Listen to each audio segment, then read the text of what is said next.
Assalamualaikum warahmatullahi wabarakatuh. Halo teman-teman, perkenalkan saya Fitra Listiana Kartika Murti. Di video kali ini kita akan membahas tentang pengumpulan data. Tapi sebelum itu, mari kita bahas daftar materi pokok soal seleksi kompetensi teknis PPPK 2023. Daftar materi pokok soal seleksi kompetensi teknis PPPK 2023. Kemampuan umum, 1 Data Indonesia, SDI, dan Sistem Statistik Nasional, SSN. Kemampuan khusus. 1. Pengetahuan dasar statistik. Data, kegunaan statistik dan statistika. 2. Pengumpulan data. 3. Teknik penyusunan kuesioner. 4. Pengolahan data. 5. Analisis dan diseminasi. Nilai ambang batas ahli pertama statistisi. Nilai ambang batas ahli pertama statistisi yaitu 270 dari 450. Tahun 2023. Terdiri dari 90 butir soal pilihan ganda. A, B, C, dan D. Jika benar bernilai 5 poin. Artinya, minimal harus menjawab benar 54 soal agar bisa mencapai nilai ambang batas. Oke, mari kita lanjut ke materi pengumpulan data. Sesuai dengan Undang-Undang Nomor 16 Tahun 1997, cara pengumpulan data dalam kegiatan statistik adalah sensus, survei, kompilasi produk administrasi, dan cara lain sesuai dengan perkembangan ilmu pengetahuan dan teknologi. Metode yang digunakan dalam pengumpulan data adalah wawancara, swacacah, responden mengisi kuesioner sendiri, dan pengamatan, observasi. Kerangka sampel.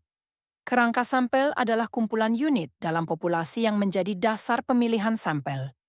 Populasi target merupakan populasi yang ingin disimpulkan dan ditentukan sesuai dengan masalah penelitian. Populasi survei adalah populasi yang terliput dalam penelitian yang dilakukan. Kerangka sampel yang ideal adalah lengkap, mencakup seluruh populasi, akurat, sesuai kondisi sebenarnya, dan terkini, up to date. Jumlah sampel. Penentuan jumlah sampel bertujuan memperoleh jumlah sampel yang cukup untuk penyajian estimasi karakteristik yang merepresentasikan populasi pada suatu tingkat wilayah tertentu. Ukuran sampel tergantung pada derajat keseragaman karakteristik unit-unitnya, presisi yang dikendakinya, rencana analisis data, dan sumber daya tersedia menurut Singarimbun dan Effendu, tahun 82. Semakin besar ukuran sampel, semakin tinggi tingkat presisi yang didapatkan. Bila unsur populasi benar-benar seragam, jumlah sampel sedikit saja sudah cukup untuk mewakili populasi. Penentuan jumlah sampel terdiri dari indikator dan variabel survei, populasi target, presisi dan tingkat keyakinan, grup domain analisis, anggaran survei, metode pengambilan sampel. Metode pengambilan sampel adalah teknik memilih sebagian unit populasi yang kemudian digunakan untuk melakukan generalisasi atau estimasi populasi tempat sampel tersebut diambil. Metode pengambilan sampel terdiri dari 2 jenis, yaitu probability sampling dan non-probability sampling. Probability sampling. Probability sampling adalah metode pengambilan sampel yang menerapkan bahwa setiap unit dalam populasi memiliki peluang, lebih dari 0, untuk terpilih dalam sampel, dan peluang ini dapat ditentukan secara akurat. Adapun yang termasuk dalam probability sampling adalah sampel acak sederhana, sampel acak berlapis, dan sampel acak sistematis. Sampel acak sederhana disebut juga dengan simple random sampling. Pada rancangan ini, setiap unit sampel dalam kerangka sampel memiliki peluang terpilih yang sama. Penentuan unit terpilih dapat menggunakan angka acak yang diperoleh dari tebal angka acak. Sampel acak sederhana dapat diterapkan jika populasi yang akan diteliti kecil, homogen, dan kerangka sampel sampai unit sampling terkecilnya sudah tersedia. Contoh, sebuah perusahaan pengolahan kayu memiliki 1.000 karyawan. Dari 1.000 karyawan kemudian akan dipilih 100 karyawan untuk dievaluasi kinerjanya selama 1 tahun terakhir. Pemilihan 100 karyawan dilakukan dengan menggunakan tabel angka acak. Dalam hal ini, populasinya adalah 1.000 karyawan, dan sampelnya acak karena setiap karyawan memiliki kesempatan yang sama untuk dipilih.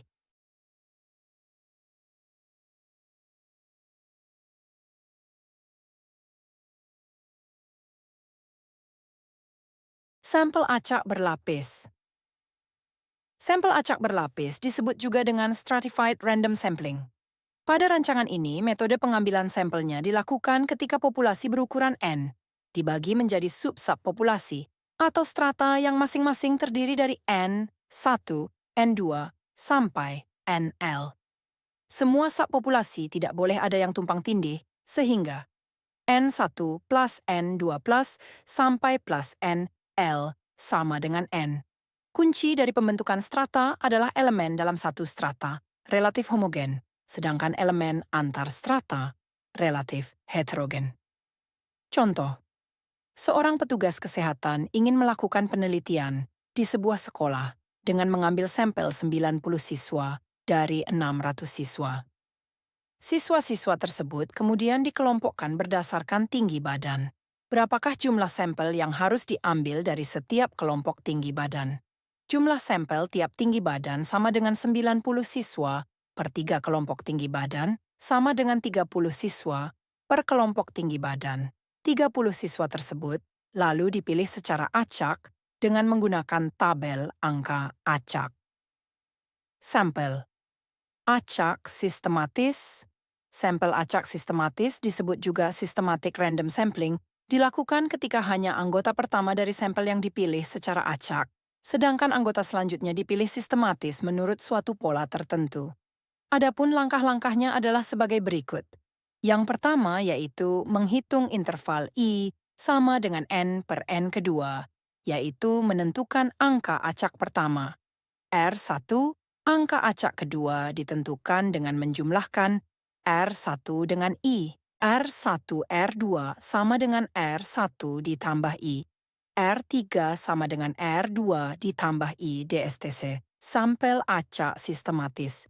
Contoh, seorang guru ingin mengambil sampel sebanyak 5 siswa dari 50 siswa yang ada dalam suatu kelas. Setiap siswa kemudian diberi nomor 1 sampai 50. Dengan menggunakan metode sampel acak sistematis, nomor berapa sajakah yang terpilih? Berikut adalah pembahasannya.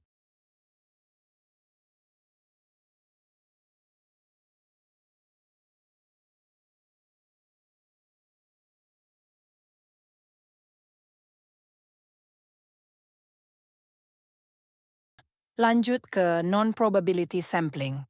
Non-probability sampling merupakan metode pengambilan sampel yang menerapkan adanya elemen atau unit dalam populasi yang tidak memiliki peluang terpilih atau peluang terpilihnya tidak dapat ditentukan dengan akurat. Dengan metode ini, pemilihan sampel tidak acak, sehingga menyebabkan peluang pemilihan sampel pada rancangan ini tidak dapat dihitung. Yang termasuk dalam non-probability sampling adalah accidental sampling, quota sampling, snowball sampling. Accidental sampling. Teknik ini merupakan pengambilan sampel dari populasi yang terdekat yang bisa diwawancarai dan memudahkan tahapan wawancara. Contoh, seorang peneliti ingin melakukan penelitian terhadap tingkat kebersihan di sebuah kota. Pengambilan sampel dilakukan dengan bertanya kepada warga kota yang dijumpai oleh peneliti. Quota sampling. Teknik ini merupakan pengambilan sampel dengan menentukan target sampel di setiap subgrup terlebih dahulu. Penentuan target sampel dan pengambilan sampel dilakukan dengan pertimbangan subjektif dan tidak acak. Contoh, seorang mahasiswa ingin melakukan penelitian terhadap dampak penyakit demam berdarah. Kemudian mahasiswa tersebut mengambil sampel pasien demam berdarah sebanyak 50 orang. Penelitian belum dihentikan jika jumlah sampel pasien demam berdarah belum mencapai 50 orang. Snowball sampling.